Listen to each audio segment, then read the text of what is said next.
Picking up reports of an unidentified shuttle seen in Sector 8J. All available units converge on those coordinates.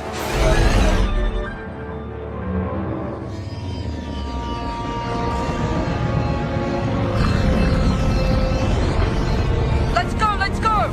Get the credits on the ship!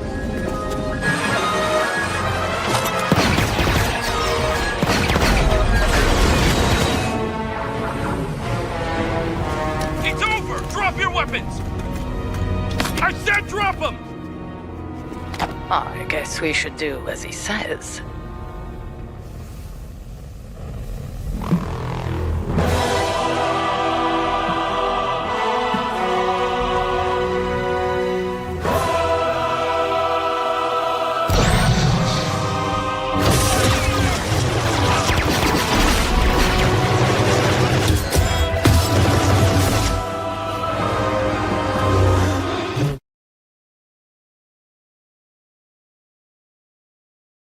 What's going on, Star Wars fans? Hello there. It is almost Maul time. Get it? We are 5 days away. Welcome, everyone. Appreciate you guys being here. Nick, Mike, and Derek are here, along with everybody in the chat. I see Brett is there, Jarvo, Douglas, Jessica is here already. Thanks for joining us, Darth Plagueis. And let's see. I don't see Max yet. I'm sure he'll be popping in here sometime soon. So appreciate everybody being here. Like I said, we are 5 days away from Maul Shadow Lord. So it's pretty exciting. We've had a bunch of new little 30-second trailers here and there. Not too much new scenes, but they're doing some really cool things, I think, with the animation and the live action or the movies, joining everything together. So I thought that was pretty cool. And our focus today is why are most Star Wars fans just accepting this now? And I think because it's just going to be crap and nothing's going to happen. We're not going to like this at all. Mandalorian and Grogu is probably going to flop. Wait a minute. Oh, it is April Fool's, right? That is correct. I'm just kidding. You guys know how I feel about Star Wars. You guys all feel the same way. I know these 3 guys do here. So let's get this podcast started. 5 days, guys. What do you think? Well, I'm so excited I can hardly stand it anymore. So much so that I started watching all of Clone Wars again. Nice. Nice. This will be like Are you the gonna 4th time. Are you gonna finish all 7 seasons before Monday? Yeah. I'm gonna do it. No, I'm not. But I was just so excited that I wanted to see more. And I guess I could have gone into Rebels and but I really thought that this was the right way to honor the new show. This is the way. Yeah, no, I'm ridiculously excited. The fact that next time we see each other next week, we'll have seen the first 2 episodes is pretty crazy to think. And all of our, I guess, speculation will be met or hopefully answered. But it feels like it's been forever since we had our last Star Wars show. I know we had like Visions Volume 3 in the fall, in the Lego Rebuild the Galaxy Season 2, but our last like multi-week show was Andor, and that was almost a year ago now. So it's been a while, and the hype is definitely building very quickly. Yeah, for sure. It really is. Lane, welcome, Lane. 50 Thunder. Thanks for joining us. Nick, what's your take 5 days away? Well, first of all, Lane's my dad, and it's my dad's birthday today. Not an April Fool's joke. So Happy birthday, Dad. Happy birthday, Lane. Mike's got the Uh-oh. There we go. That's for you, Dad. That's an honor. Yeah, I second, third, and fourth you guys. This one to me was not that I'm not excited about the rest of it, but this was such a good surprise to know that Maul Shadow Lord even exists. It kind of, I think for all of us, it hooks us in because we love him and we love the story, but particularly for, people like myself, or there's a man named BK in the chat who are in our very, very formative, manipulatable years in our youth and saw Maul on the screen for the first time, this is a big deal. So, I'm really excited for it. I think it's going to be bigger than just a 10-episode animated show. Not that that doesn't mean anything, but I think it's going to be pretty big, Yeah, absolutely. Bless you. Thanks. Yeah, absolutely. I think this is going to be way bigger than I at least suspected at the beginning. With everything that's going on with this, the hype that they have, the social media stuff that they're dropping, everything that they're doing for this show is just phenomenal. The people that they've brought back in, bringing back Vanessa Marshall, who plays Hera, to do Rook cast again. I think that's phenomenal. I think that's going to be great. She's such a great addition to this cast. And Sam is. There's really no way to express how much he actually knows, which I've just learned here in the last year or so, that Sam Witwer is just, he just knows so much about Star Wars, not just being the character and Maul and such great voice actor and stuff like that, but the amount of Star Wars lore that he knows is pretty cool. So I think that's going to add to this as well. So Zemo, welcome. Appreciate you jumping on here. Nathan as well. So we're talking Maul. What do you guys think? Derek, if you want to put up a poll.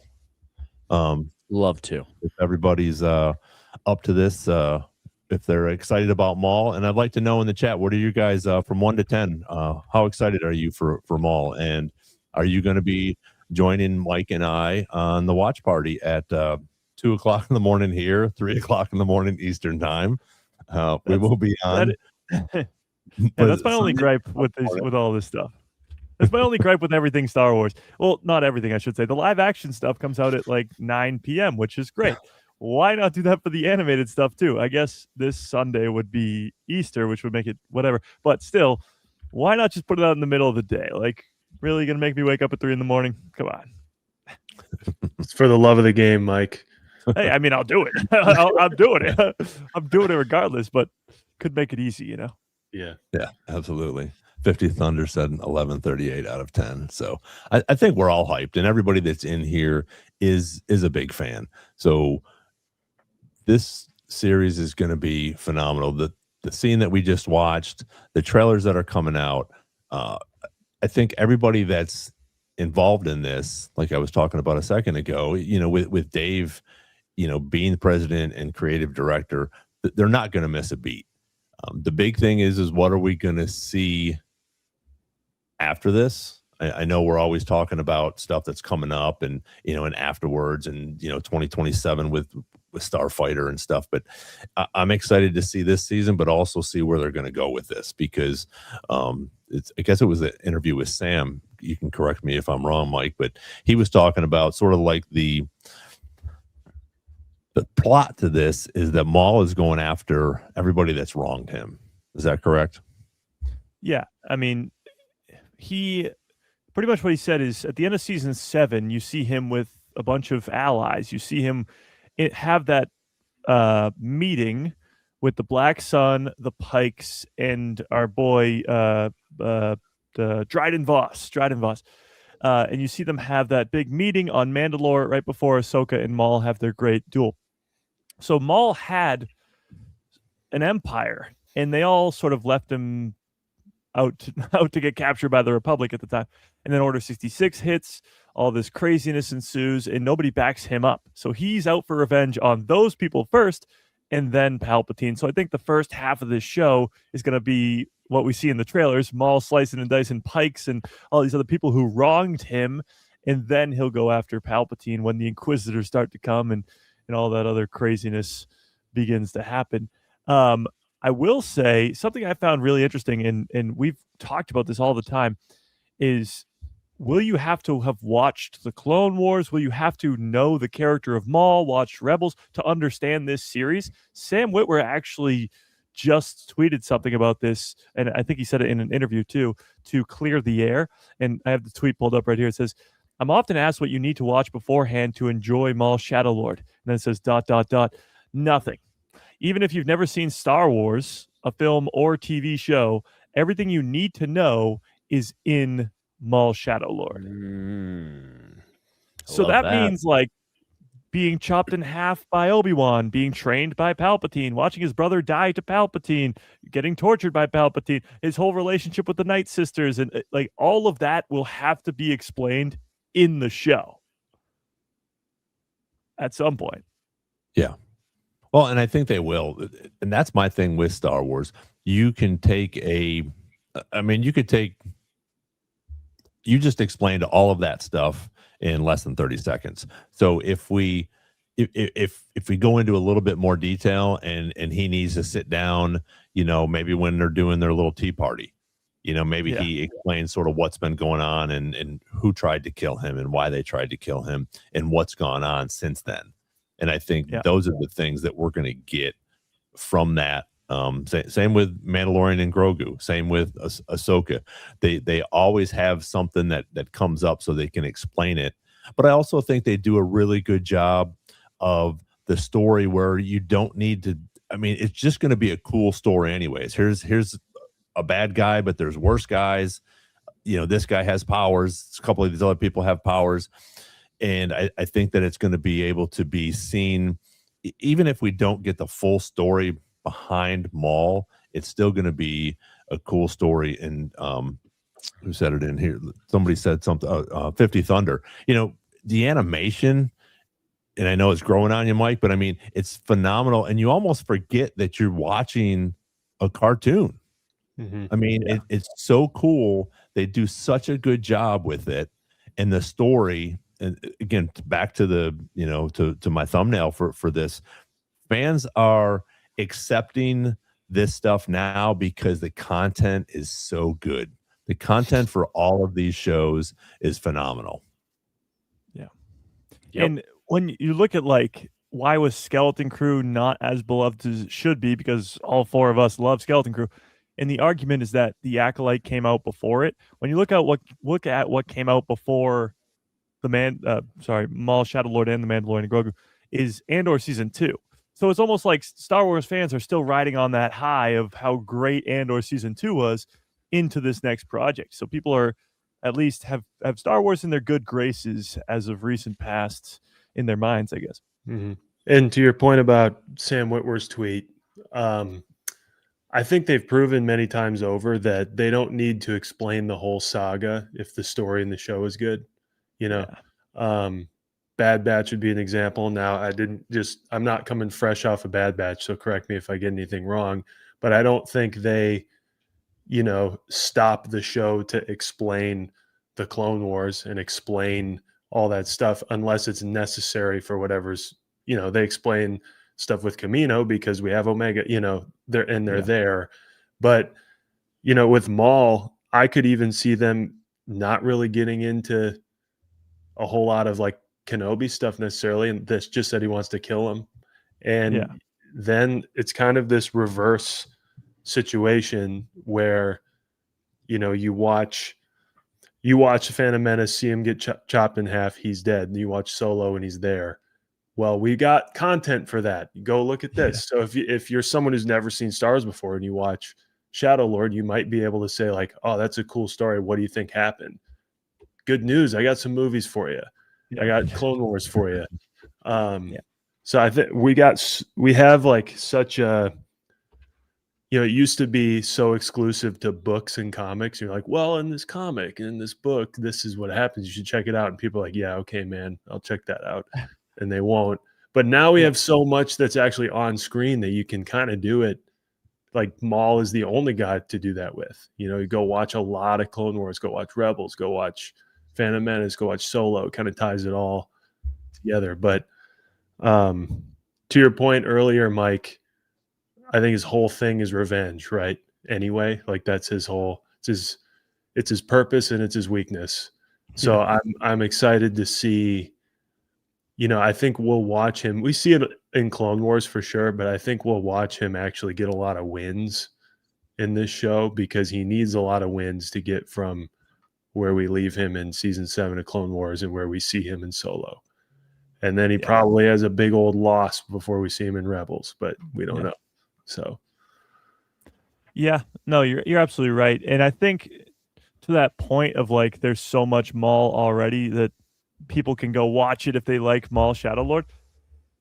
He's a character that's I guess well, he's never been the main character. He's always sort of been a side villain in everything he's been in. Literally even Solo, he's the side villain. So he's the side villain in everything he's been in. So now to actually put the spotlight on him as the main character, we might actually get a very different look at Maul. And yeah, he's going to get a bunch of wins, but he might not look like a good guy, but he'll look at least better than others. Mhm. I will say, actually, I don't know if Ron, you could even pull this up, but there was another scene. I know Star Wars posted it on their official Twitter, so you can maybe go find it. But it was Maul, and he creates this bridge to collapse, whatever. But well, he looks for it. There is in one of those 30-second little spots things, we see Maul fighting both Devon Izara and her master at the same time.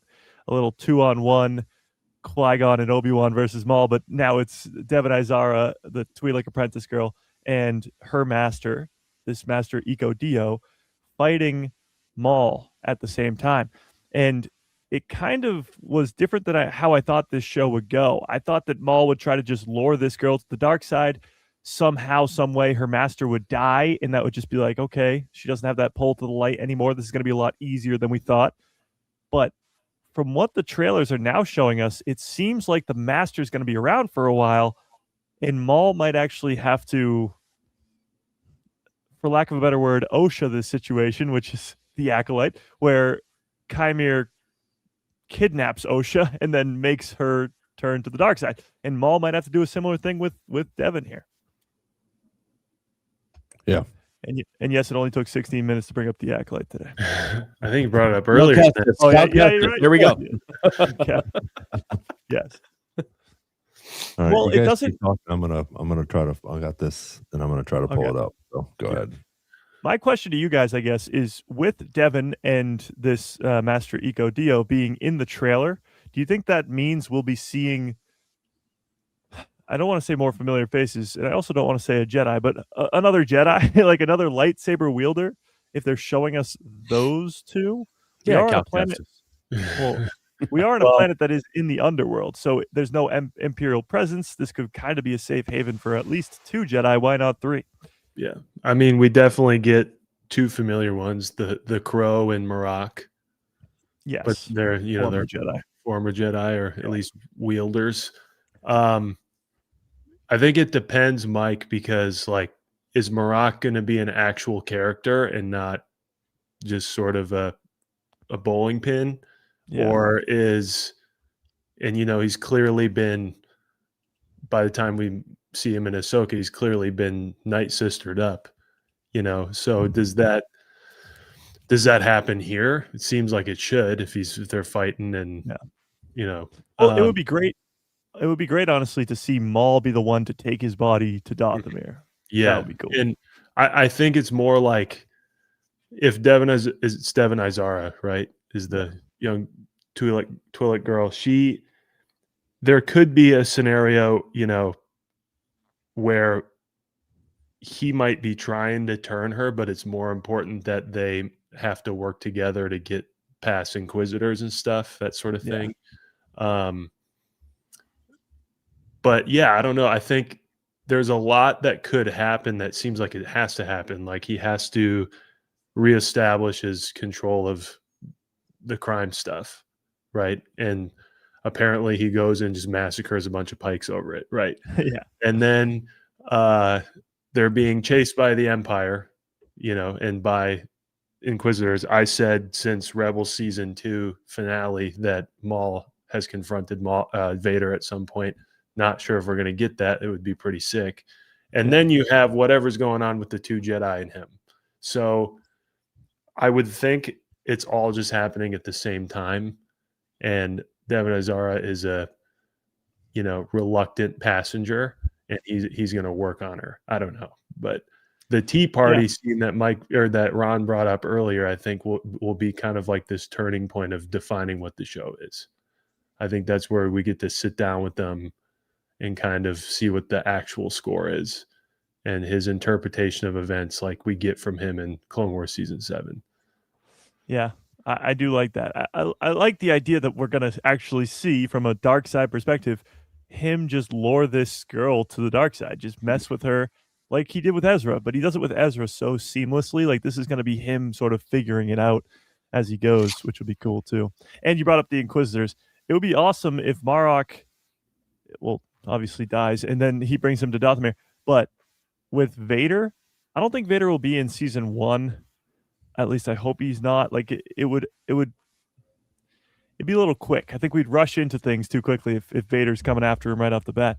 But if he just absolutely decimates these 2 Inquisitors and sends the Crow, or whatever his name is, crawling back to Vader to tell him that Maul is a threat that needs to be dealt with, that could be a nice little cliffhanger for the possible season 2. Mm-hmm. Yeah, I agree with you. I don't think we need to see Vader right away. At some point, it would be a cool battle between the 2 of them, and and obviously we know they both walk away from it, but or crawl away, or however their injuries are once they're done. But I think it would be almost too much. You want to build up his character in here, and every time we watch I watch these trailers and stuff, there is just so much going on. Like, I've talked about this a couple weeks ago. You're going to have to watch it 3 and 4 times just to see everything that's going on. And I know Mike will be doing breakdowns and stuff, but it's going to be frame by frame to go through some of these things, because it's so intense, which is so awesome. And we're going to have some downtime, but I think we're going to have a lot of action in this, because we have so many different characters, like you guys are talking about with the Crow and Mordok and all these other new characters coming in that we'll have to learn a little bit about them. We'll have to get a little bit of their backstory, but I don't think it's going to take long, because it's just going to be so much action going along. So that being said, I think I've found the right one. So let's go ahead and if not, if you've seen this before, great, you'll enjoy it again. And if not, here we go.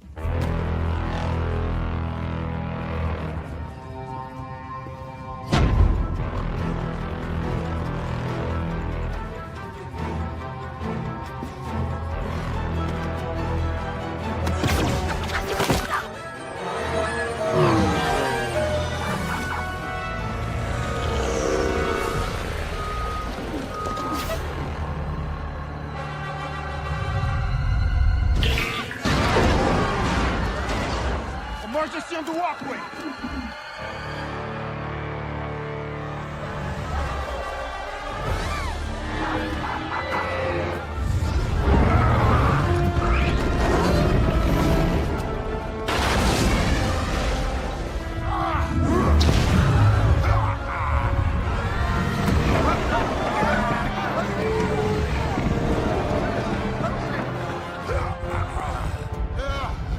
Hey, buddy. You all right?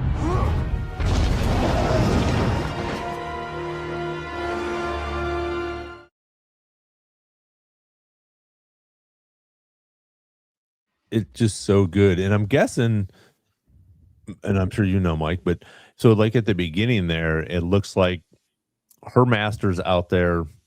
Maul shows up. She goes, Devin goes to, or not Devin, but who's the new Twillick? Yeah, Devin. You're Devin. right. Yeah, okay. Goes, but then is that Rook Cast that shoots her and ties her up and brings her back to the ship so that she can't, do anything. So I thought that was cool. And it'll definitely this is definitely going to be a cool story that they're going to have, especially this first 2 episodes, I think, are going to, just kick it off and kill it for all of us. Yeah, well, I think this is obviously they wouldn't show us the scene if it wasn't from the first couple episodes. So I think this is opening day, premiere day, with this scene and the scene we watched at the beginning of the live as well. But what I think's happening right before this scene begins is they're driving along. They just captured Devin for one reason or another. We don't know.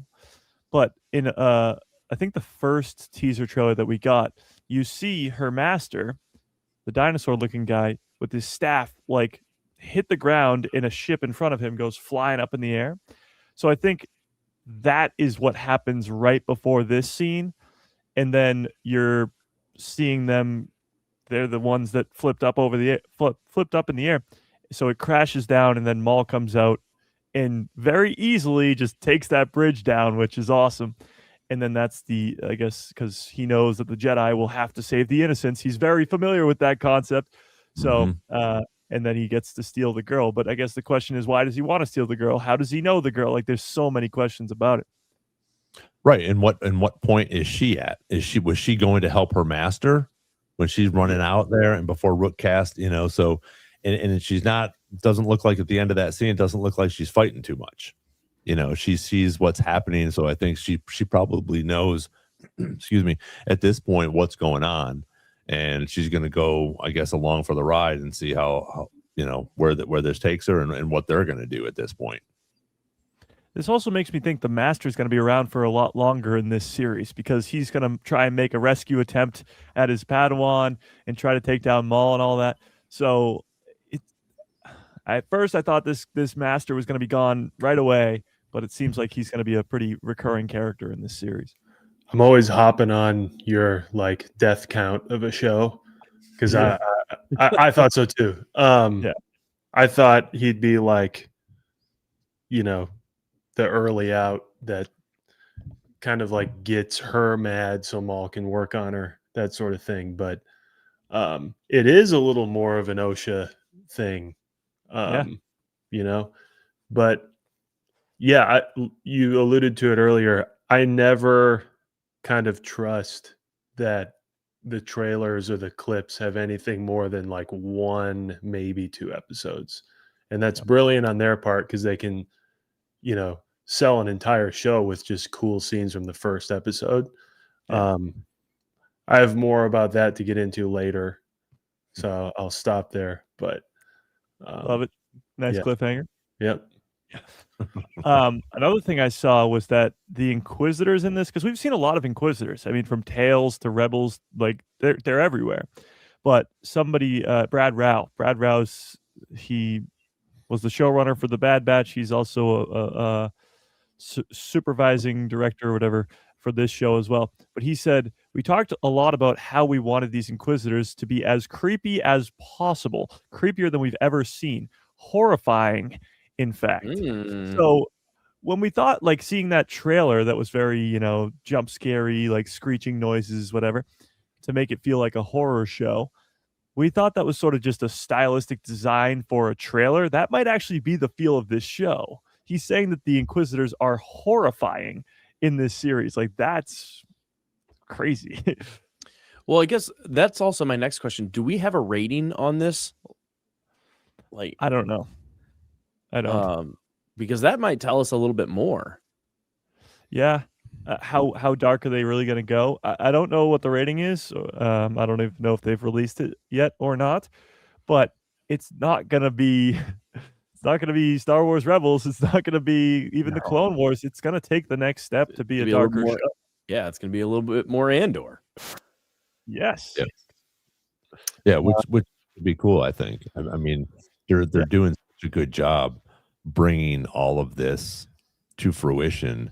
And one of my favorite scenes was when I think it's Morok that comes up from behind, and you see that, and he grabs the shoulders of the new officer that's in the show. And I thought that, and it's like you said, it's that scream, it's that jump out. So it's pretty cool that they're going to do that, because I don't think they're going to go into it too much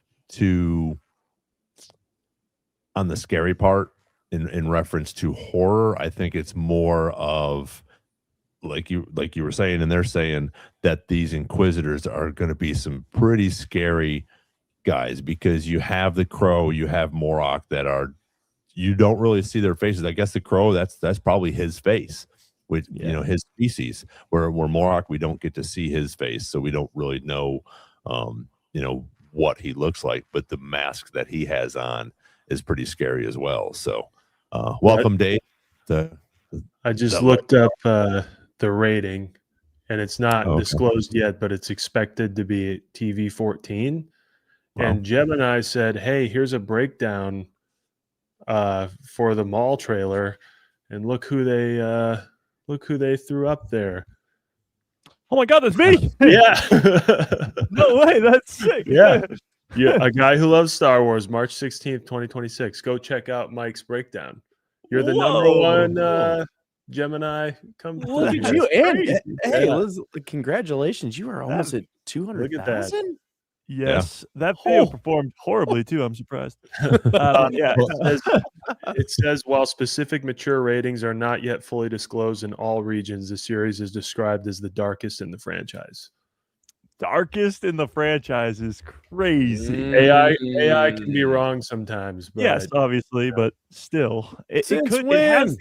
it has the opportunity to be the darkest in the franchise because it's Yeah. the first show really focused on the villain.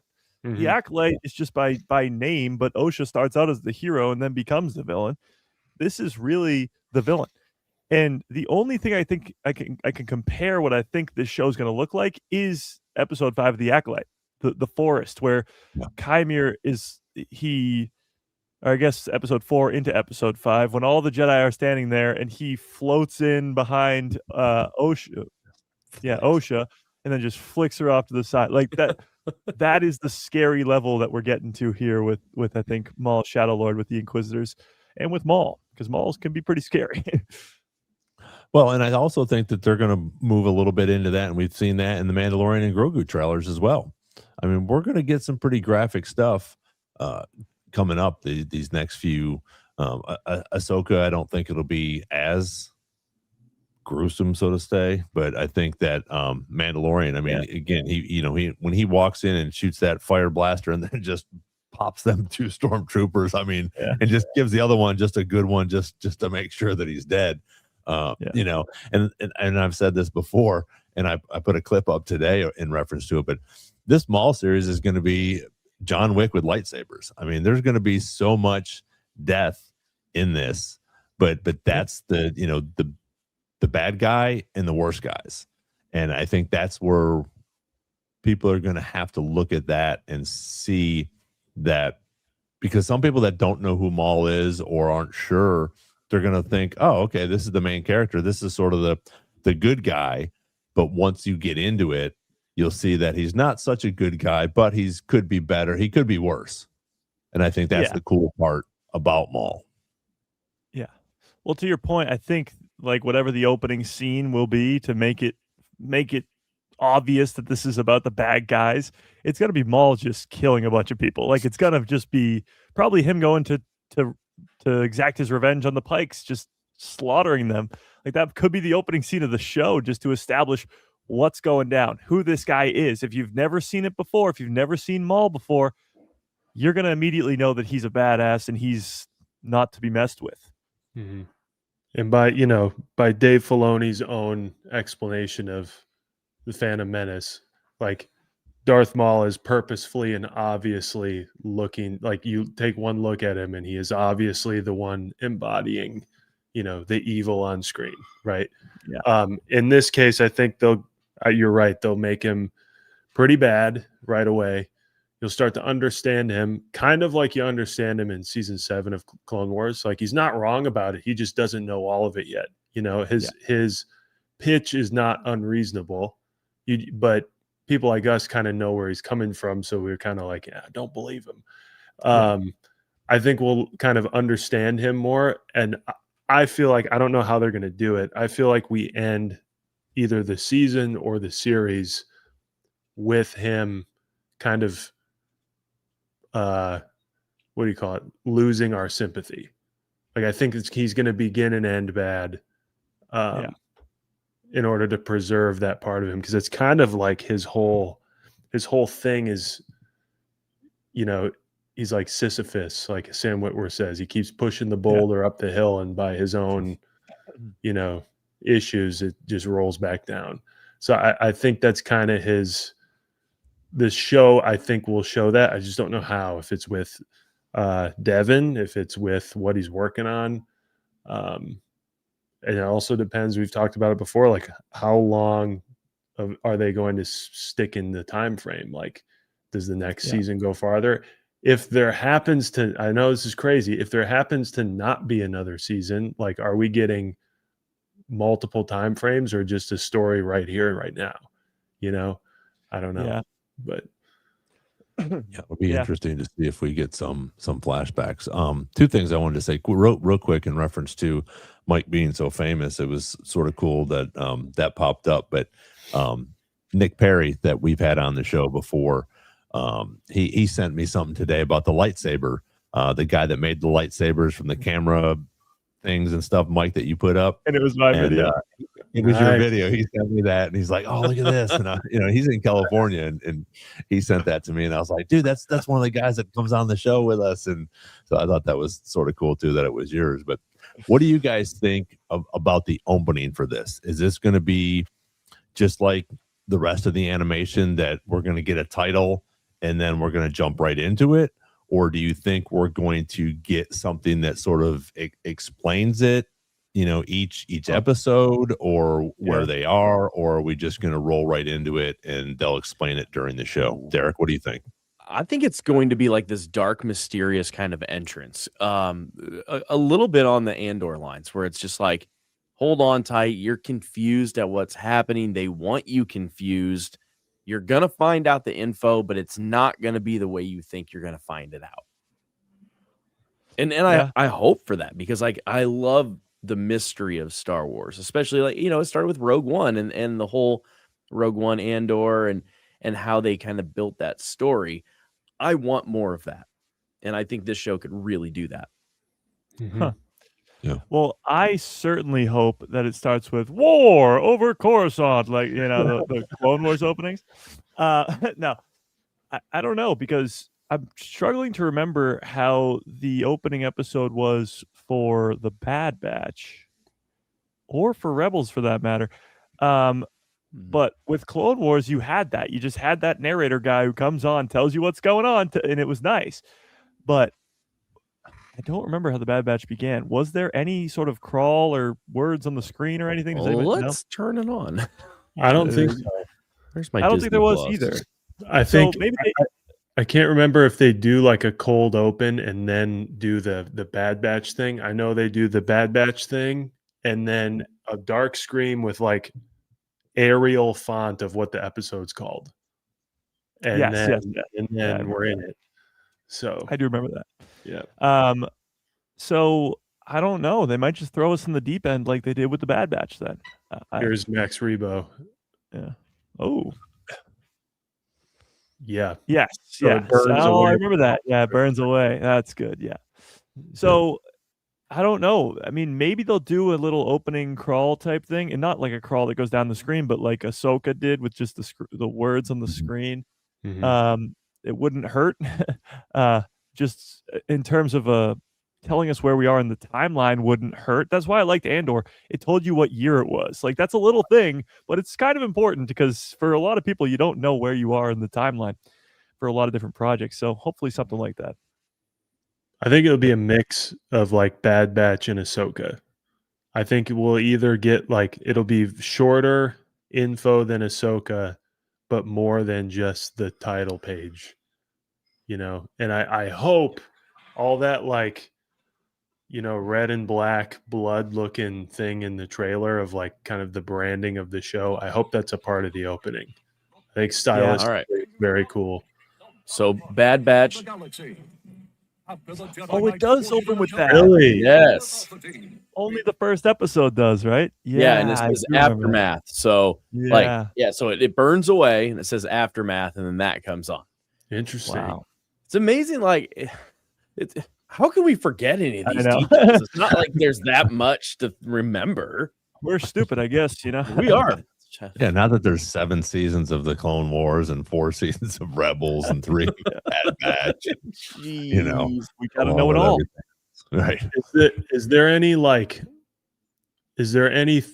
chance that instead of like the information from a crawl that we read, we hear it that isn't the narrator?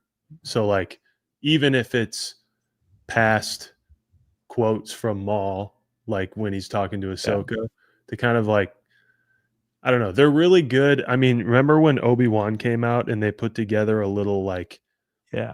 What do you call it? Like a recap of like all the prequels. Yeah. And it's I love that recap. It's so good. Awesome. Isn't it only like a minute long, 2 minutes long or something? And it's just, we're good to go. Does it perfectly. Yeah. What's the chances they do something like that? Because who said this? Max Rebo. Like, it's one thing to say this, which they won't do. but like also we know, and I'm assuming everyone in the chat knows if they put a year up what that would mean, but I don't know. Like, do people know what BBY means? Do people? No, well, not everybody, but who cares? Leave them in the dust. Like, I just need to know what year it is. That's true. Yeah. Right. Yeah. Well, so, that's my thing. If you don't know, then go figure it out. Yeah. Yeah. Well, also to our point last week, like we said, maybe I just made a stupid point because we claim that people unlike us probably won't watch it until they find out it's good. Like people, like casual fans are not beating down the door to come watch Shadow Lord, but they might go to the movie, But I think they'll find out it's really good and interesting. So I don't know. I think it has that power, and it's him. So yeah. Well, in Clone Wars sort of started like that a lot, right? Mm-hmm. Just had that. Is it Tom Ford? I forget who. He's the narrator, but he also does the voice of Yoda. Yeah, I was thinking that. Yeah, and but I don't think it would be him, obviously. But I wonder if it will be Sam, sort of maybe saying something in his Maul voice to talk about what's going on, or maybe a little prequel or something to that before we get into it. Well, what we've got in the last couple of days was those 30-second little clips that are like flashbacks to what happened to him in the Phantom Menace and then in the Clone Wars, where it is Sam voicing over it, saying like, they tried to kill me, and they tried, and they failed. So maybe that's actually a line from the show, and that's like the opening where he's explaining to somebody, I don't know who, but he's explaining to somebody about his past, and he's like, the Jedi tried to kill me, the Empire tried to kill, everybody's tried to kill me, but they failed. And maybe that's enough to just go, okay, this guy's legit. He's survived all these crazy things. He's killing all these people. And maybe that's enough. Maybe he's talking to the Pike's leader, and he's like, look, guy, they've tried to kill me for years now. I'm not going anywhere, so you better work with me or else you're going to die too, which would be cool. I think that would do the job as well. I think Derek's right on too. Like like a mystery opening, like Nathan just said, Maul dreaming and saying things like that, and kind of like giving that, but maybe having like pieces of dialogue in there that don't really fit together and don't make sense, but he's dreaming and you're like, where are we? What's going on? And then he wakes up and he goes and kicks some ass and we're right into it. Like that would be, I think I'm leaning more in Derek's corner because I think like it's a show that we really don't know much about at all, much like the movie. Like, and I think they want to keep it that way as long as they can. But yeah. Lucasfilm is so good at keeping secrets, and we watched 2-minute-long scenes from the show, which are Maul's entrance with the Duel of the Fates, which is awesome, and he's taking down a bunch of police officers, and then him versus, or I guess distracting Master Eco Dio in the streets again with the police. Those seem like awesome action sequences. Like Nick said, those are probably in the first couple minutes of the first episode, or maybe in the second episode, but they're definitely in the opening premiere. Mm-hmm. So they're going to hit the ground running right away. And like we've seen with other shows, like the opening episode of The Bad Batch might be the best episode of The Bad Batch. Like it's that good. So they're not going to pull any punches with the premiere because they want to hook people in. So it's going to be action packed. Do we have run times yet? No. I know we've speculated those. Yeah. Wasn't The Bad Batch's first episode kind of long? An hour and a half. Yeah. It was really long. It was like a movie. Yeah. Let's get that. Yeah, that'd be great. I don't think that'll be the case. It's only 10 episodes, so I feel like they're all going to be the same length for the most part. I mean, with a couple minutes in between. But I don't think we'll be getting a Bad Batch premiere. I'd love it, but what if we did? What if we got like the first one was even like an hour? I mean, I don't foresee them being more than a half hour. I would love to have 45 minutes. But you know, I think it'd be really great for the first one to be like an hour. I forgot. Yes. Well, I'd say yes if they didn't do if they weren't doing a 2-episode premiere, because then why not just do a 1 really long episode premiere? And I looked it up. The Bad Batch first episode is 1 hour and 17 minutes, and then the rest of the episodes are all like 30. I forgot. I texted I'm looking for it right now. I texted our group chat about the math on Maul runtimes compared to Bad Batch, and I'm scrolling to find them. But there was something about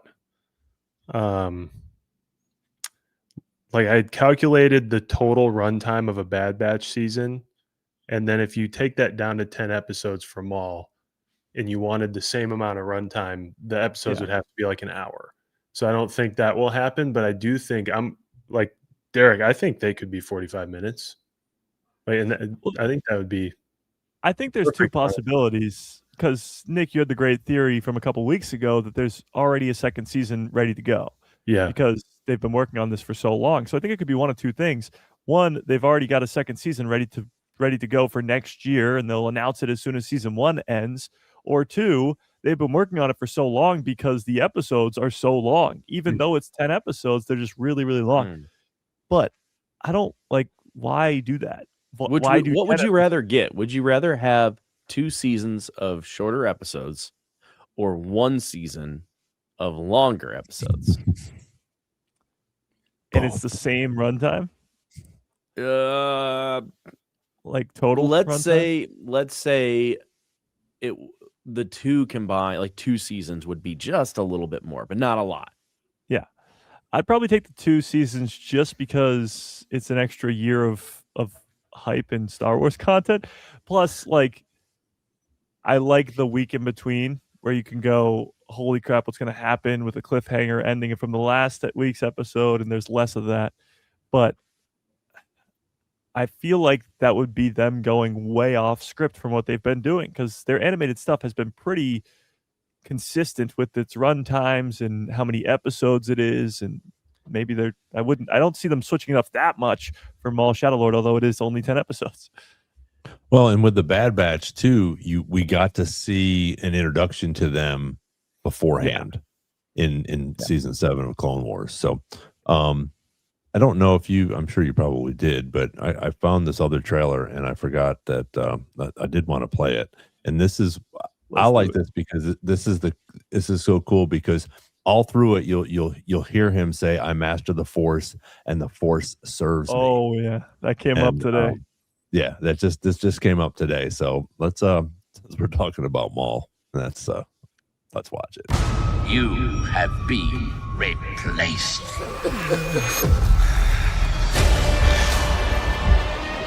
I master the Force, and the Force serves me. I master the Force, and the Force serves me. I master the Force, and the Force serves me. I master the Force, and the Force serves me.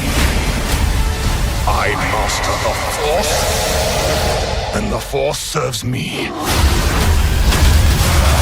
Maul Shadow Lord, streaming April 6th, only on Disney+. I think that's my favorite one. That's peak. That is so good. That is peak. And I really want to know what happens to him, that he gets his ass handed to him so bad that he falls down and he has to repeat this over and over and over again so that he can get up and fight again. So that's going to be a pretty that's going to be a pretty cool. What do you? This is where the fun begins. What if it's when he gets cut in half? Like maybe it's a flashback to that. I was thinking it could be a flashback. I wasn't thinking that far. I was thinking maybe when Palpatine captures him and it's him escaping or something. But he does look pretty beat up. He's in a ton of pain in that scene. So what leads him to that point? Who can do that to him? Like at this point in the timeline, not many people. I mean, I guess 2 Inquisitors is tough to handle. But yeah, I mean, he's in a lot of pain there. And as Nick always says, that's probably the first couple episodes. It's crazy. Well, go ahead. I was just going to say they can open with that, and sort of like that flashback where he gets and he's gotten tortured by Palpatine, and he falls into, into this or whatever, and then it sort of shows him getting up. But what were you gonna say? I thought about this today because I've been watching Marshals, and what if Disney put one of these Star Wars shows on ABC to air live once a week, and then immediately it's on Disney Plus? They did that with one show. It didn't go on there first, but they did put, I think it was Andor. I don't know why I think it was Andor, but they did put it on ABC on cable television, like after it had already aired. For some reason, I would love to see it and see like what their numbers are, because I know the numbers for Marshals is killing it, and it goes with Yellowstone, obviously. Yeah, but like they had to tame that show down. They had to take a lot of stuff out that they couldn't do on just streaming, and so I would love to see what would happen with just one show where Disney puts it out on ABC concurrently with Disney Plus. It's just you can watch it live on ABC, and then immediately after it's live on Disney Plus. Because I don't watch stuff live unless it's like Star Wars. So that would have to be a massive boost to their ratings for ABC. Yeah. And you could throw it, you could have, kind of the carrot be, if you want to see it 2 days early, it's on Disney Plus. Otherwise it's gonna be on live TV, like to pump Disney Plus. I don't think they need it. Whereas I think Paramount Plus probably needs it. There's not a whole lot of Survivor heads like me and Madeline out there right now burning down Paramount Plus every season of Survivor. But like Disney can do whatever they want with like shoot, let's try it on ABC. Like they used to. Hey, let's make this Monday Night Football game on ESPN all about The Force Awakens. Like let's make them talk about it the whole game. And I was like, hell yeah. So I'm all for it. I think it'd be a good idea, honestly. Yeah. And I'd wonder, like, of the shows that are going to be coming up, what one, obviously they're not going to do it with Maul and they're not going to do it with Ahsoka, but like say they get a season 2 and season 3, what show would be the most fitting for that? I feel like the most fitting one was last year, Andor season 2. Like I feel like Andor feels like a cable television show because it has like the feel of a very non-Star Wars show, but in Star Wars. But in the future, I mean, I don't know. Skeleton Crew season 2. Yeah, I mean, I think if they made a show with the same vibe as far as how it plays as like season 1 Mandalorian, you could totally put that on TV. Yeah, Skeleton Crew. I think Skeleton Crew season 2 on ABC would be really, really smart. It would. Yeah. So Josh, tomorrow, if you're listening. So I found the math. Here we go. Episode length. This was my text to you guys. Just Googled Bad Batch runtimes, and the total duration of each season hovers around just under 7 hours per season on average. So the same volume of runtime in Maul would have to be accomplished by roughly 40 minutes per episode on average. So either that could happen, or I think this was before we knew how many episodes there were. Maybe. Right? Does that make sense? I don't know. Or did we know? Does that math work? Shoot. That math works, yeah. 40 minutes, 10 episodes. Yeah. So I could see that happening if it's, because they're counting in that runtime credits and everything else. So you're talking each episode 40 minutes? I don't think so. I would love that. I'm saying like the finale is going to be like over an hour, so then it cuts into the average 40 minutes. The first and last one will be long, and then maybe we have like a 29-minute every once in a while, or whatever. Yeah, no, I like that. What's funny is I couldn't help but laugh when you said 7 hours, because the argument always is that these episodes for animation, for live action, they're not long enough. And yet we're getting 7 hours of Star Wars content, and it's not enough. Yeah. It's not enough. I'll throw out there too, Derek, to answer your question from before. I'm flirting with the idea of preferring the 1 season longer episodes. But the only reason I'm not totally is because I do think if Maul is, as many things are, is being used to influence other things, then 2 seasons is good. Mhm. And I also feel like having the space between seasons helps build out like what's going on. The same argument for the Acolyte, like a second season would make that good. I don't know if 2 hours per episode 8 times would have, you know, smashing 2 seasons together would have done it. I think having the space is good. So I don't know. To your point too, like you look at all second seasons from Star Wars shows, it tends to be better because you've already established the characters and you now have a connection to those characters. So like Clone Wars season 2 is better than 1, Rebels season 2 is better than 1, Bad Batch season 2 is better than 1, Mando season 2, that's an argument I guess, but I think it's better than season 1, Andor season 2 better than season 1. So I think especially with Maul, we already know Maul, but for the other characters like Devon Izara, she will benefit greatly from a second season because people will already know the character. They'll like the character. They'll buy her lightsaber. Derek, you see that? So hey, my merch, man. We know how it works.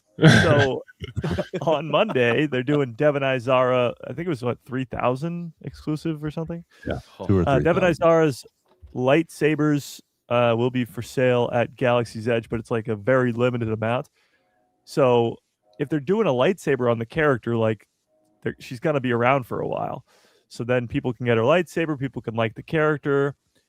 She reminds me of the new Omega or the new Ahsoka, but I guess the anti-Ahsoka. Derek, for that, do you just go buy that specific lightsaber, or do you get to go in and make it, or how does that work? And I guess you go into Doc Ondar's.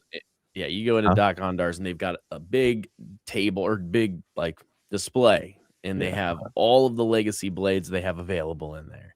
And then you go in and you can check it out, test it out, and then give them all your money and leave. But you have to go to Galaxy's Edge to get it. Is that correct? You mostly in Galaxy's Edge, they usually have them outside of the park too. So like at Disney World, you can get it at Disney Springs. At Disneyland, you can get them at Downtown Disney. Not always. Some of them are park exclusive, but they almost always end up going there too. But stuff like that, like especially an exclusive, a limited run, they won't have them long. Yeah. Like And they 3,000 is not a lot. Right. No. They throw them up like certainly not all of them, but they'll throw some up on Shop Disney too. When the stock is weird, like I don't think anybody bought Mundi's hilt at the park.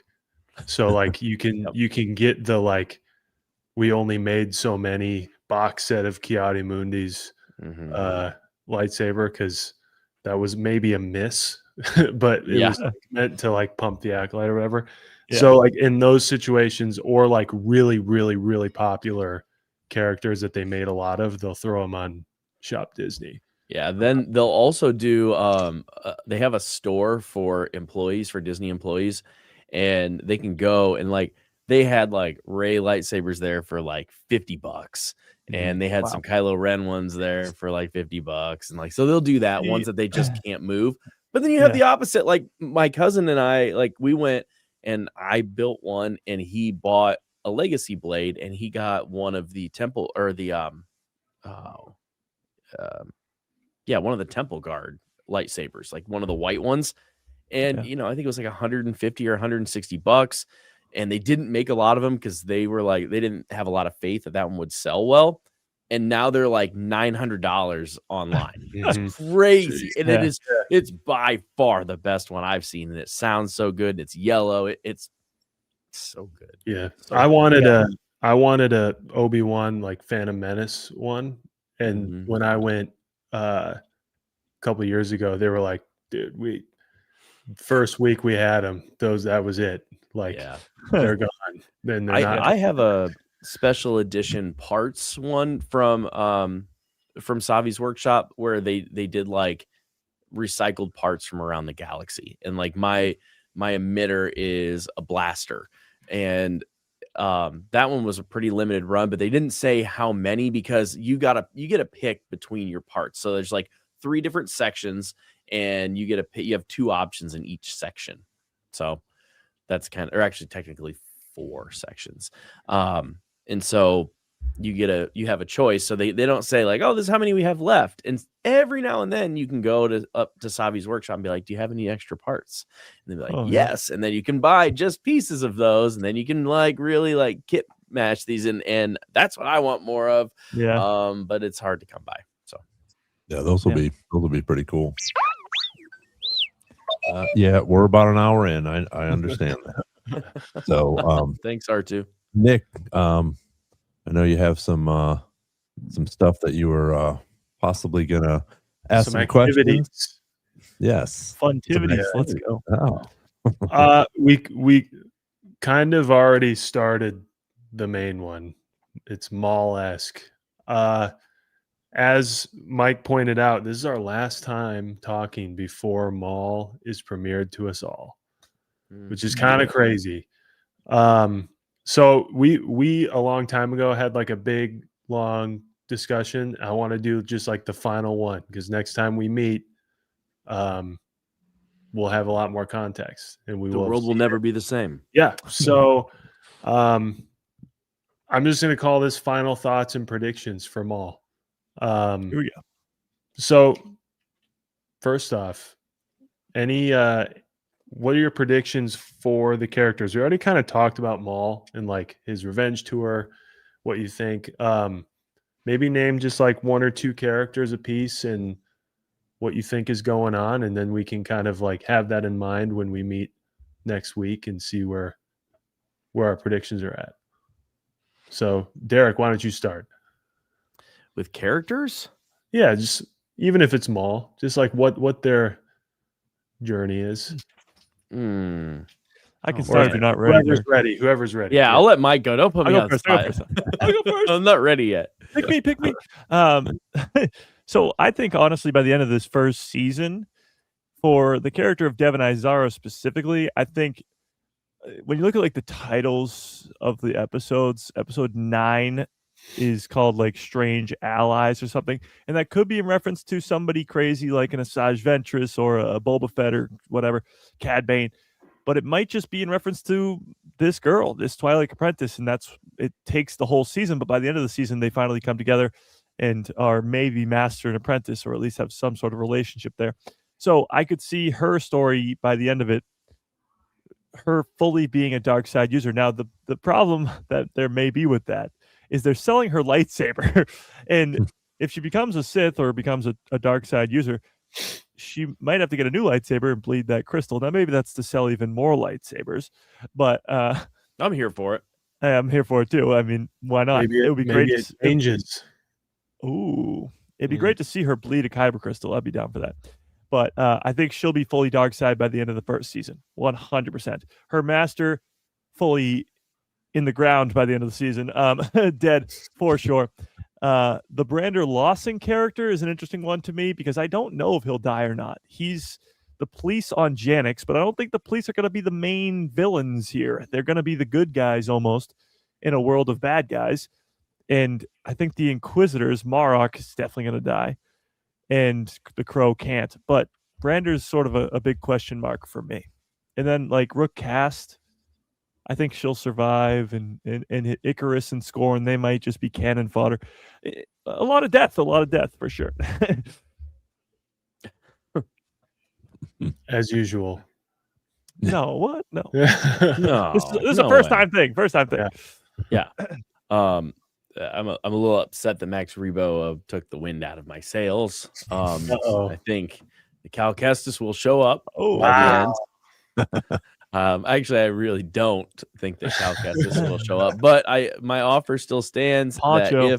I will wear a poncho for a whole year, every day for a year, if he shows up in all 3 new things, which is not going to happen, but I'm happy to wear it. Yeah. I'm happy to wear it. So there you go. So are you saying you'll do it regardless? You'll wear the poncho anyway? Not every day, but I think I'll wear it often. Yeah. So that being said, so I think we're gonna get Kira. I think I'm really excited for that. I don't know how. I don't know if she's going to have a speaking role, but something about her I think we are going to get.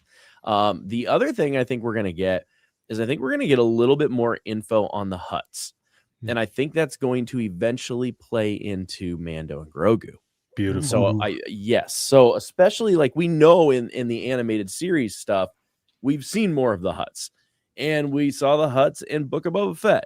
So I think this is going to be the show, especially with what the show's about.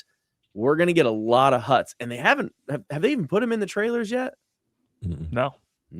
So like, I feel like that's going to be a massive part of the show, and that is going to lead. Or it's not going to lead into Mando and Grogu, but it's going to explain some things that we don't know and that we're kind of questioning with like Stinky maybe, or with different things that are happening.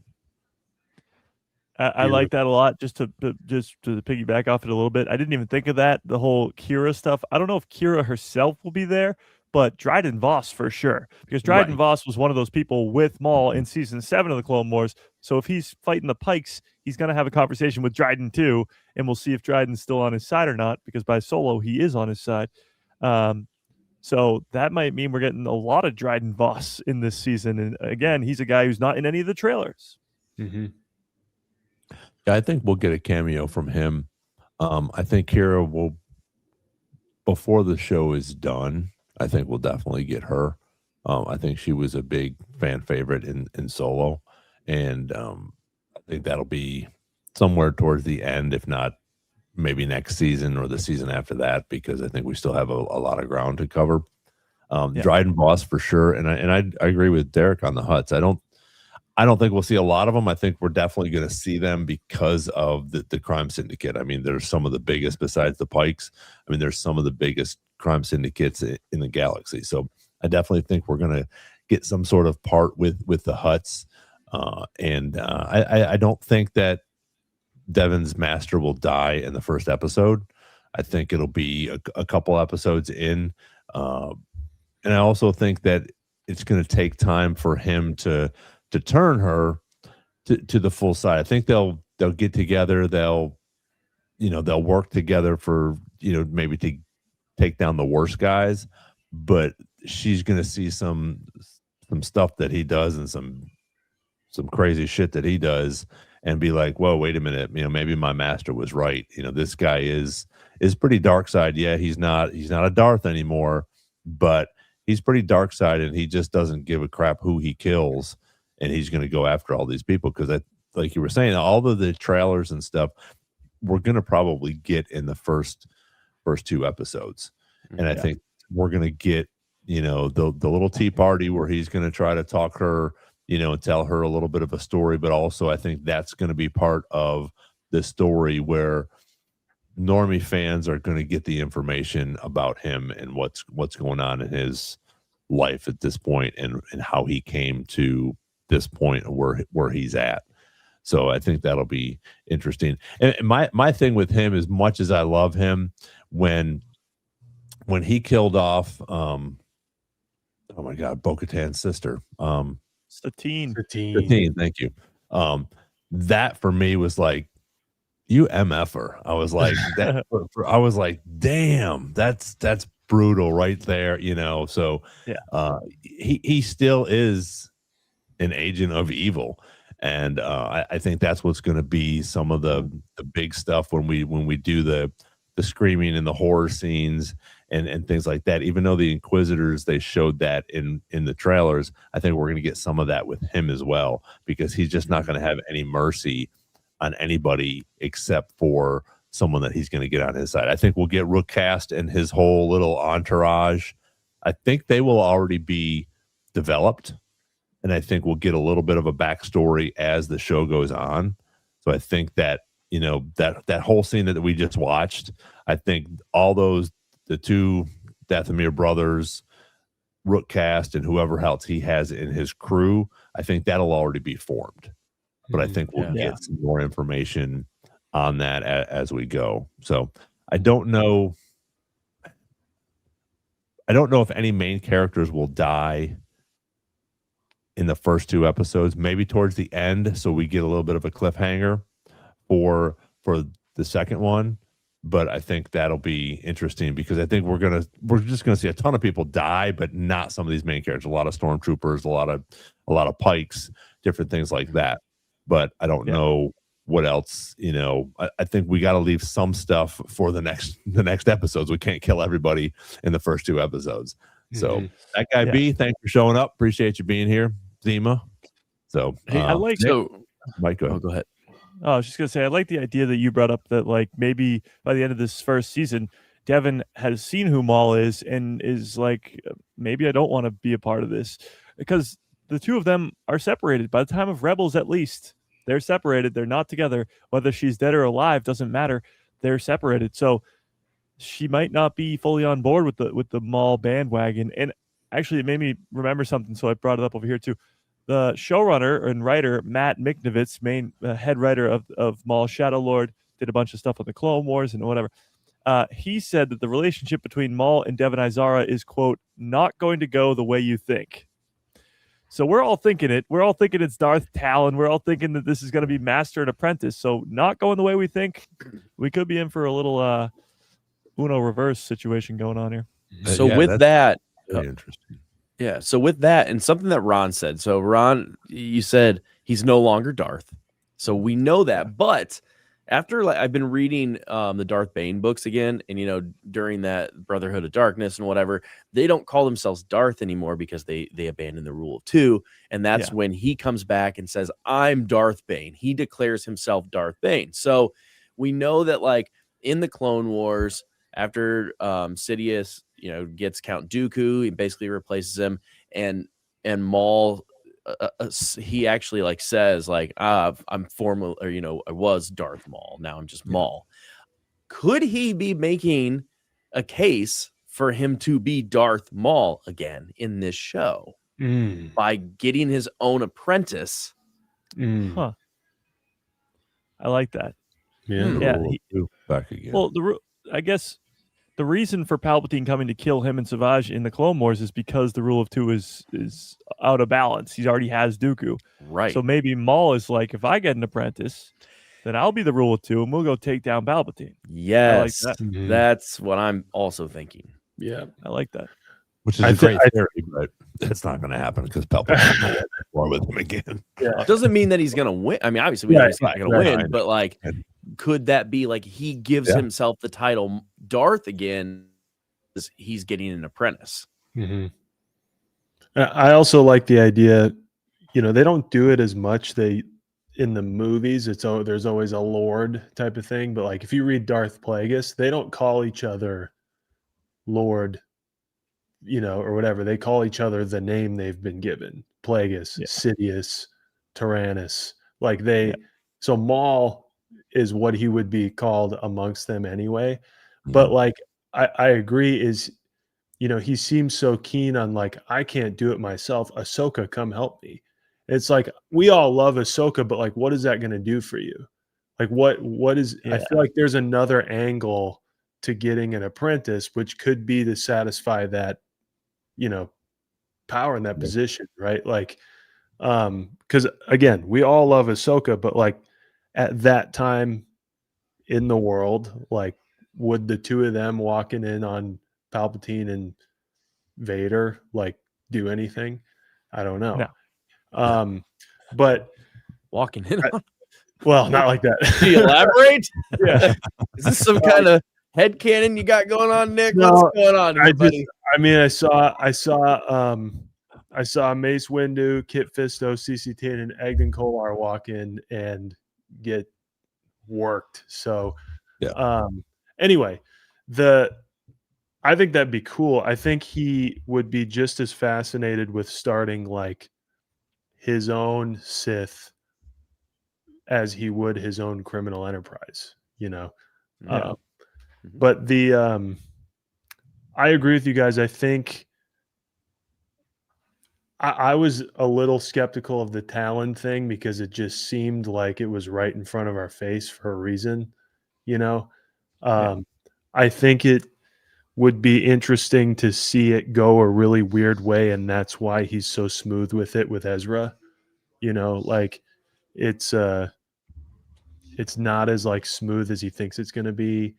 I don't think she's going to end the season as like, you know, his apprentice. Like if she's his apprentice, I don't think she's like totally sold on it, you know. But other than that, like I have no predictions for her. Like I don't know where she fits. I don't know why they're capturing her, like, or what the deal is. I can only see that it's mutually beneficial for them to fend off Inquisitors together rather than, you know, separate.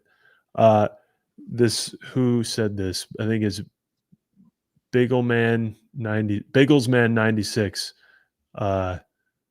beat me to it. I think the crow can die because he just evaporates when Ahsoka kills him, like Marak evaporates when Ahsoka kills him. So I think Maul could waste the two of them, and then we see the cool like bring them back. The weird thing is that like what does Marak do? And then if that happens to the crow, like what do they do in the however many years it is from now until Ahsoka? Like, do they go back to work for the Empire and they're like secret agents for Maul because they work for Thrawn, who's by extension the Empire? Like, but they don't really work for Thrawn; they work for a Night Sister, you know. So I don't. By the time the crow sees Ahsoka, you're led to believe she's being hunted by the Empire. It would be a very interesting twist if the crow has been sent by Maul, right? Yeah. Rather than the Empire. That would be a cool way. You know, I think doing that would end up rounding out anybody's hurt feelings about what that did to the Ahsoka book, you know. But yeah.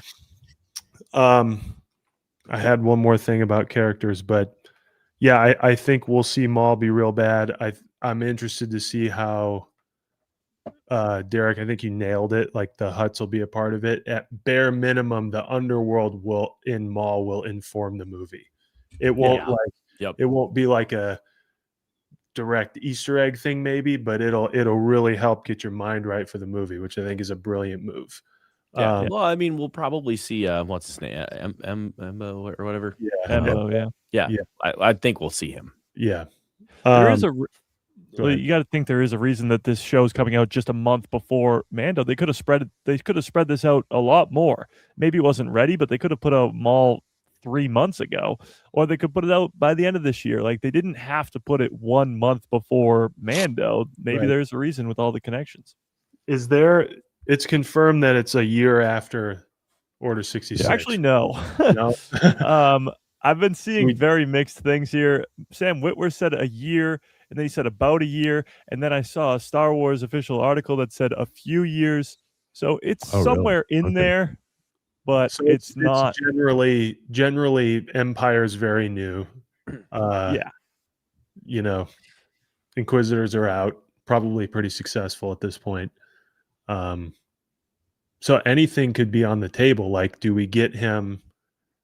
He might have been doing stuff since we've last seen him, and we're picking up and he's in full, you know, he's on the job. He's obviously stealing a bunch of money in the trailer, which is, you know, he's already on the job. So I don't know, that could maybe change my predictions. Do you have any, I know we kind of just got into this, but any crazy cameos that you guys either think are possible or that you would pitch to Dave Filoni right now of like, I would include this person because it'd be cool and it's related. But what do you got? Anything for fun that you guys? Hondo. Yeah. I want Hondo.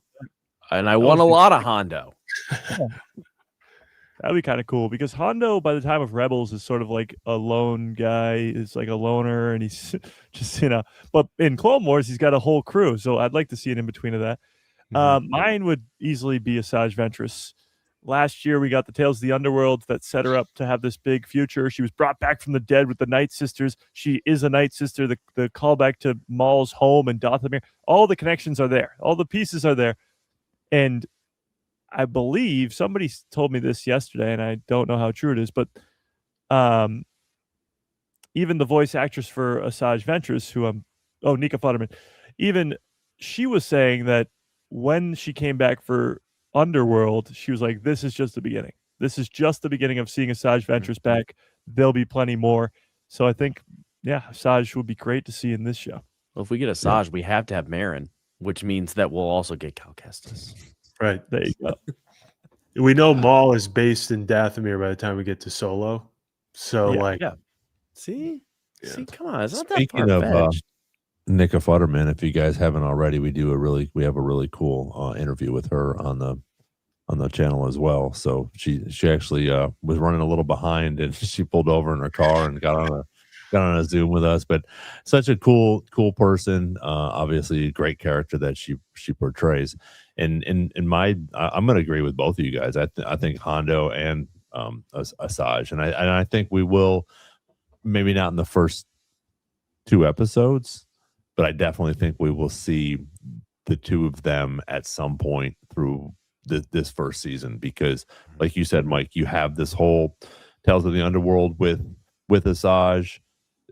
She's we don't really know what she is right now, sort of good guy, bad guy type of thing as well. But Hondo is a pirate. I mean, he's one of the bigger characters out there that we've seen who can definitely relate to all of these underworld characters that Maul's going to go out and kill. So I think at some point, and I think that would be cool too, because just how Hondo is, and Maul shows up somewhere and Hondo's like, whoa, wait a minute, you can't kill me, but you can kill these guys over here. Yeah. Well, especially like with the Pikes and everything. Like we already see the Pikes and stuff. Hondo's worked with them and been around them. So I think Hondo would be great. Mm-hmm. Yeah. I'll throw you one crazy one that would be shocking. A surprise to be sure, but a welcome one. Baylan Skoll. Ooh. A young Order 66 surviving Baylan Skoll. Or I'll do you one better. Grogu. Whoa. A surviving Order 66 Grogu, maybe even with Keller and Beck still, but maybe not. That'd be awesome. Jar Jar Binks. Oh. My crazy one, you guys already beat me there, was Ventress. It's not that crazy, but I think it'd be badass. It was crazy for the Bad Batch. Yeah. And I think it would work. Omega? Yeah. Well, wait, where are we? Right around right at Bad Batch. Yeah. After Bad Batch, though, no? Well, Bad Batch, I guess, takes a couple of years, yeah. Yeah, not that far, though, because we're before Solo, right? Yeah, true. So it's right between Bad Batch and Solo. So we kind of have like an animation thing going on, like in the same pocket of time that way over here Mandoverse is. Like we kind of have the same thing going on timeline wise. Yeah. Kind of, yeah. What about like some Imperial people, like a Tarkin or a younger Krennic? Like in Bad Batch, we got Tarkin and Krennic in a meeting with Dr. Hemlock. Maybe a young Moff Gideon. What if we get what's the doctor that is experimenting on Pershing? Yeah, and maybe that because he's trying to, maybe they're hiring the underworld to find him. Well, I guess we're talking crazy ones right now, but I guess in more of a less crazy one would be Bo-Katan, because not only could she be in the Mandalorian Grogu movie, but her sister was still killed by Maul, and she's still a Mandalorian, and we got Rook Cast and some other mysterious Mandalorians in the trailer as well. So maybe some Bo-Katan, see what happened to her as the Empire turns Mandalore to dust, to glass. I think it'll be interesting. I think we'll get a mention of Bo-Katan in Maul. I don't know if we'll see her, and not that I disagree with you guys, but I don't know if we'll see more Jedi, because you already have the 2 sort of the master and the Padawan at the beginning here. Maybe towards the end again. I mean, I'd love to see Baylan Skoll in animation come in here, and I think he would put up a great fight for Maul as well. But I don't know if we'll see more Jedi. I think we're just gonna sort of, dive in on this underworld. We already have the 2 Jedi coming in, but yeah, I think we'll definitely have a mention of Bo-Katan for sure. No, I got a pretty crazy thing for you guys. In one of the 30-second trailers, like the one we just watched, it wasn't that one, but it was a different one. There's a very blink you miss it scene where Maul is fighting a dinosaur-looking Jedi who looks like Devon's master, but a lot younger. It's either a different character completely, which would be wild, a different Jedi survivor, or it's a younger version of her master, which means that these two would have a history together, which would make sense because he knows who Maul is, and he's saying to her in the trailer, we can't trust this guy. What if we get a little bit of a flashback sequence of Maul versus her master from like years before? Be cool. That would be That'd pretty be cool. That'd be awesome. The only other one I could think of, what about Thrawn? Ooh. When does Thrawn join the Empire, though? Well, that's what because do we exactly, like, when does he come into I don't this know part what of the year. galaxy? Yeah. Like, not even the Yeah. Empire, because I'm getting the, Oh, yeah. the books confused of when he's like, you know. Yeah. Well, he's Right. definitely he's not 'Cause- in the Empire yet, obviously, but he like deals with Anakin and Padme on Yeah. Batu during the Clone In the Wars. Clone Wars. Like, Yeah. Right. Interesting. So we know he has dealt with seedy people to get what he wants, and then we're setting up Ahsoka and potentially him in Mando. I like it. Could we get Thrawn? I like it. I just am now thinking, wow. Plus, Could we we just get got Thrawn. Thrawn? Plus, we just got Thrawn in Tales of the Empire too. So Are we connecting that getting even more. Thrawn? Mm-hmm. Guys, are we getting Thrawn?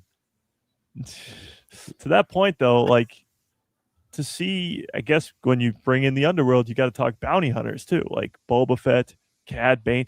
We've gotten Boba Fett as a kid, like very young kid in the Clone Wars, and we've gotten him in his old age in the Book of Boba Fett, and in I guess the original trilogy a little bit there. But I want like 20s or maybe even late teens, sort of peak Boba Fett would be cool to see. And Cad Bane, because we just got Cad Bane also in Tales of the Underworld last year. So maybe some bounty hunters, because if you're getting a crime world, Bosk would be nice. Bosk would be nice.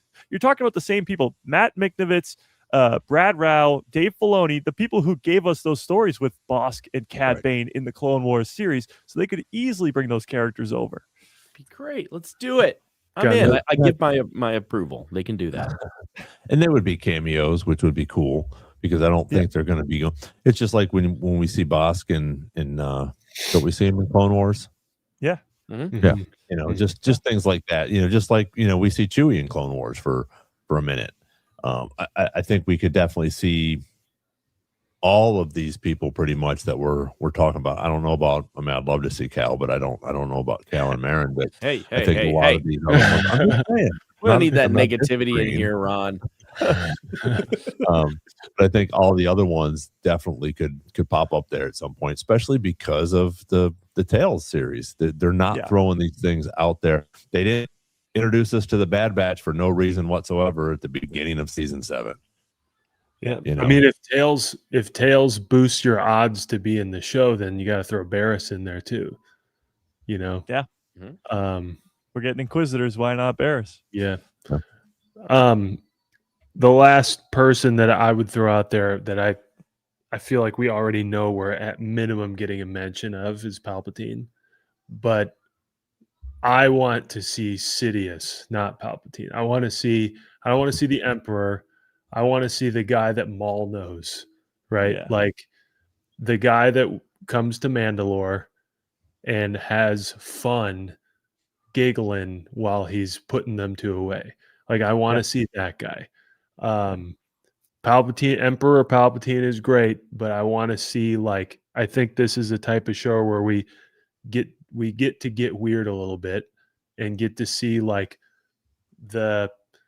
what Maul's life was like or what his sort of like viewpoint on this guy is, rather than like, oh, he's a powerful Sith Lord. Like nobody knows him like him and maybe Dooku and Plagueis, but even Vader ends up not really knowing him like that. Yeah.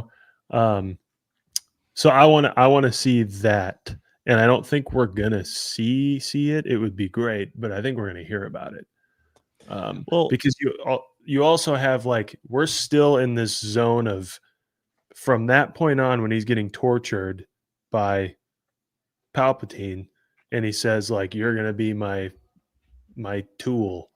Like Yeah. we don't really know what the deal Bitch. is. Did he just let him go and then say like you go do this, or did he kind of whatever he did, it was on purpose. If Maul Yeah. escapes, it's because he wanted him to. If Yep. if he's doing these things and being an agitator on Mandalore again, it's because it helps split people apart for Palpatine. That's all great. But like at this point, what use does he have for him? And does he at all? And is that why he's sending Inquisitors after him? Or is it Vader sending him because he's in charge of him technically? Like, I don't know. It'd be cool to at least get that side of what's going on, not from the Empire type of way, but from the Sith. You know, this is the story to do that. Yeah. Well, and I think Nathan brings up a good point just because you mentioned Palpatine. We could possibly get him, saying, or just a scene, of him sending out the Inquisitors or even talking to Vader about it. So that would be a cool little thing where we might get this, get a little cameo of Palpatine or even on the hologram, sending a message to one of the, because we've seen that before. Yeah. So that would be pretty cool. And I apologize for the cameo. Every time I say Maul, she thinks this is Darth Molly. So she thinks that this is about her. Always. It is. See, she's a Sith dog. Get down. Gosh. Well, to your point too, like I think, it'd be really cool to see Palpatine like come out with 2 lightsabers like he did on Mandalore again. I don't know if we'll actually get that, but it would be nice to see him like take Devin from him. Like he just takes her and is like, she's mine now, and makes her an Inquisitor or something. Like that would be pretty crazy. I just don't know. I feel like the relationship between Maul and Devin's going to be so weird and be the driving force of this whole show. So it's the big question of what's going to end up happening to her. I hope we get scenes of Palpatine just because they seem to avoid him a lot in other shows. I'm watching Andor season 2 right now, and they just mention him a lot, but you don't see him. You just see a hologram of him in Kenobi. And then, other than Clone Wars, you see him a ton. Mm-hmm. In Rebels, he's in there for the one scene in the finale. But yeah, I want more Palpatine. I need me some more Palpatine. I think like it was necessary but unexpected to see him in person in the Bad Batch so many times. True. It was necessary because it turned out a big linchpin of the story is Necromancer, which was awesome. Yeah. So I think in Maul it would be more expected to see him, and we've talked about it before when Rebels season 2 finale, the Inquisitors refer to him as the Shadow. So like they know who he is. They're afraid. Obviously, Maul is then afraid of Vader. At some point, like Maul has become inconvenient more so than before for the Empire, right? And it'd be interesting if we get to see some of that in this. But yeah. Anything else to add on that one?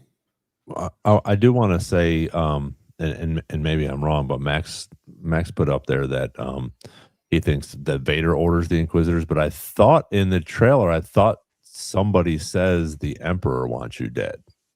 To Maul. Yeah, they do. Yeah. Okay. At this point, it's weird because we don't really know what Vader's up to. He doesn't get unveiled to the galaxy for a little bit, and he does there's comics of him training the Inquisitors, like he's chopping off their limbs and it's crazy brutal, but I don't think he's like the leader of them per se. He's given them by Palpatine, and he's like, oh really? He's like insulted by it. Like, I'm not here to train all these awesome misfits. And it's like one of his tests, because Vader doesn't really get trained in Sith stuff. Right. He gets tested all the time. Never really, he's basically given a license to always freak out whenever he wants, but I'm not going to train you per se.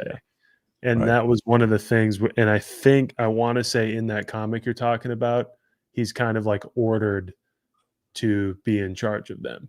Like, this is your thing. And that's why like he's there in Kenobi and has his own little chair, Grand Inquisitor answers to him. Is that the Inquisitor series, the comic series, the Inquisitors? Might be the Vader. Yeah, it might be the Vader series. Okay. They have their own as well.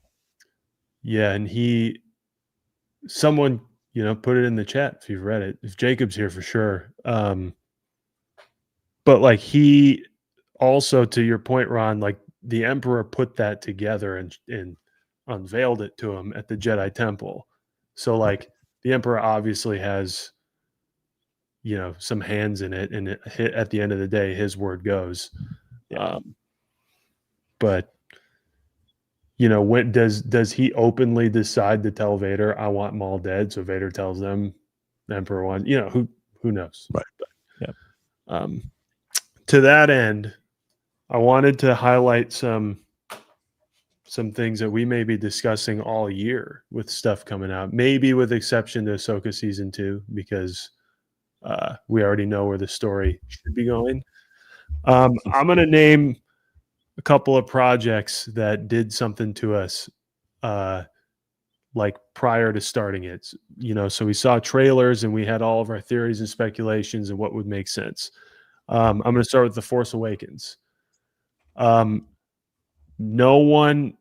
in the lead up indicated that Rey was our main character. If anything, it indicated that Finn was our main character. Yeah. Nothing in the lead up indicated that Rey was going to be a Force user. She was kind of the surprise. People speculated the red lightsaber guy might have something to do with the Skywalkers, but they weren't really sure, and it turned out we got that, and that's great. Mando season 1 did not have any information about Grogu. You go through the whole first episode like he's just hunting somebody, and there he is. There's a split second where you think he killed him, and now Grogu's the biggest smash hit with people ever. There was no indication that there was ever anything like that in the show until that first episode, which totally derails everything you thought the show was going to be, right? And makes it a very different thing.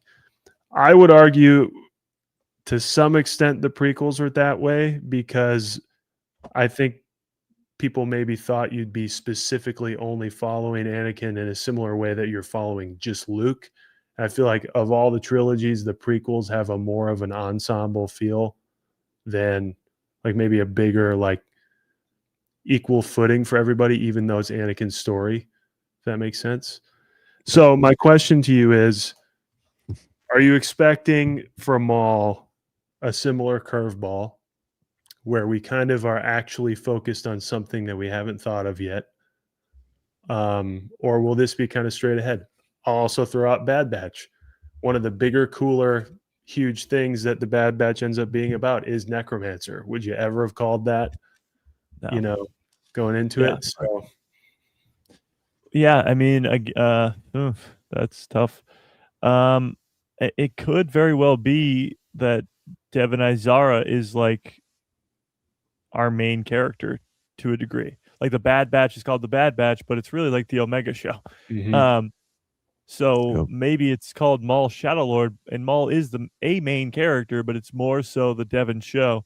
That's not that far-fetched. I will say I feel like with Maul only being 5 days away, we do have very little information, like even more so than normal.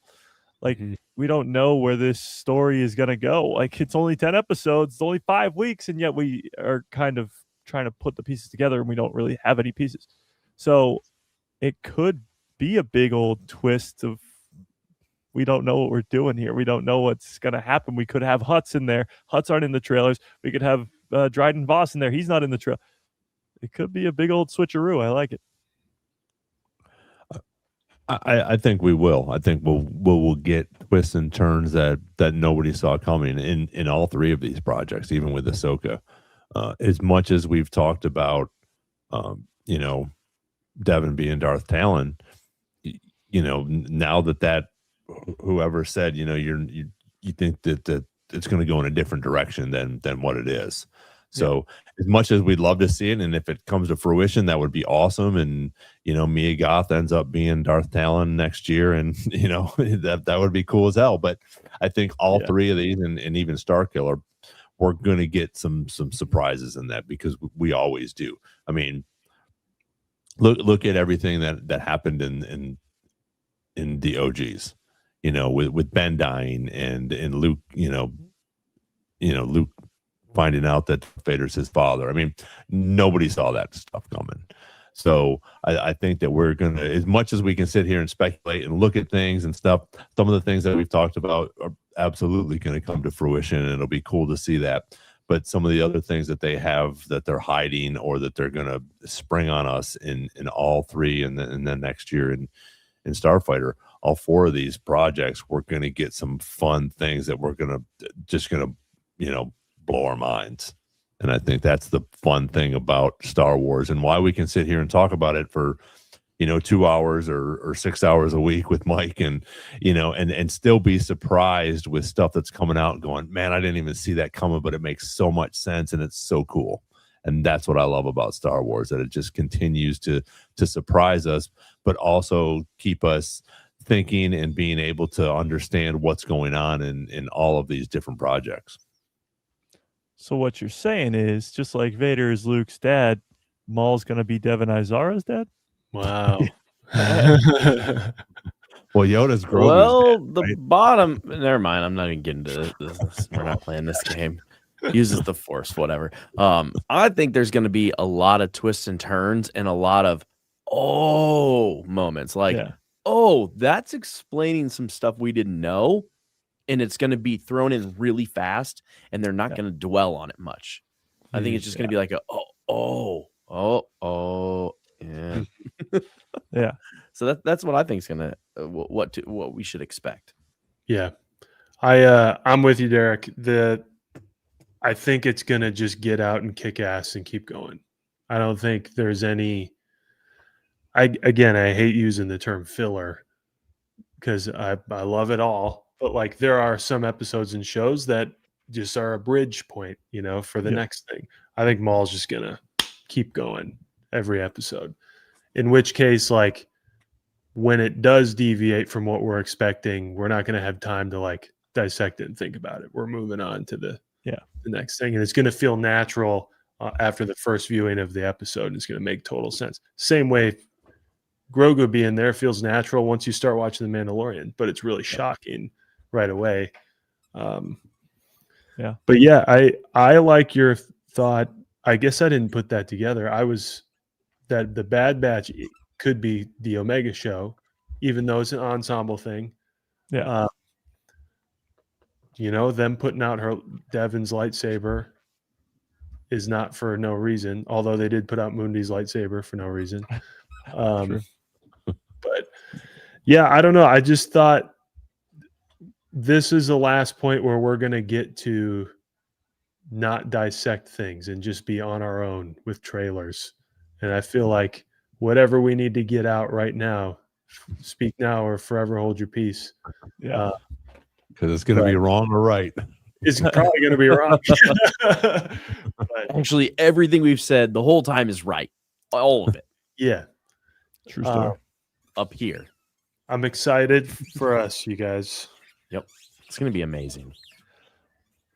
Yeah, next time we all four are together, we will be talking about the first two episodes. Mike will have already done a breakdown for it, which will be fun to talk about as well. Yeah, and hopefully it pops up when you search up Maul and Gemini, of course. Of course. Right. All right. That's pretty badass, dude. That's crazy. I pulled it up and I saw you like kind of into it on the screen. I was like, no way. But he never gets. Now there are two of them. Yeah. He's just very calm and settled back in his podcast. He never gets up into the screen or anything like that. Never. So does that wrap up your stuff there, Nick? It does. I think we've been talking about it enough. I think we're just ready to see it. Yeah. We've been talking about this since they announced it, and I think we'll have. And my last prediction of the day is that I think we'll be left with a very interesting sort of like path for this show that we may not have considered. And I think the things that we've predicted for it will also happen, but I think we'll be coming into this next Wednesday with a whole new war chest of ideas for what's going on. So, well, and I think we'll all show up Wednesday with big smiles on our faces too. Yeah, I think it's going to be pretty awesome. So, again, don't forget tomorrow, 2 p.m. Eastern time. A guy who loves Star Wars. Check Mike out, and then again on Saturday, Sunday night, Monday morning, watch party. Correct, Mike? Yep, 3 a.m. Eastern Standard Time. Yep. So hopefully we'll see most of you guys there, and if not, come on back on Wednesday, and we'll be talking about this Maul thing. I'm sure we'll probably get some new stuff on. Hopefully we'll get more stuff on Ahsoka. We still really, I think we still need some more stuff on that, and same with Mandalorian and Grogu. As we get closer to Maul, we're getting closer to Mandalorian and Grogu as well, along with May the 4th. So we got a lot of cool stuff coming up. We got a lot of really cool stuff coming up this next week here, and then as the year goes on, we got some amazing stuff going on. So, any last thoughts or words from anybody before we close it out here tonight?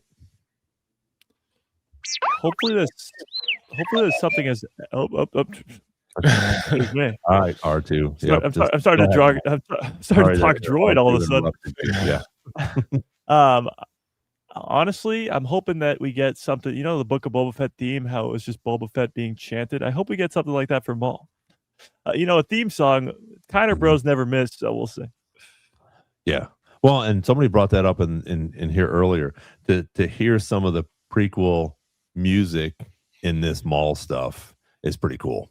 I think just to hear that type of stuff. So I appreciate you guys all being here. I don't think anybody else has anything to say yet, but okay. Yep, there's Chewie. Jeez. Yeah. Okay. All right, enough. Oh, wait a minute. We do have to do one thing before we haven't seen Grogu. There we go. Oh, I was getting a little worried. yeah, that was concerning. So, thank you everybody for being here tonight. The chat here was on fire tonight, so thank you guys for joining in. Look forward to talking to you guys next week about that. Mike, we'll see you tomorrow, and until then, may the force be with you guys. Thanks for joining us.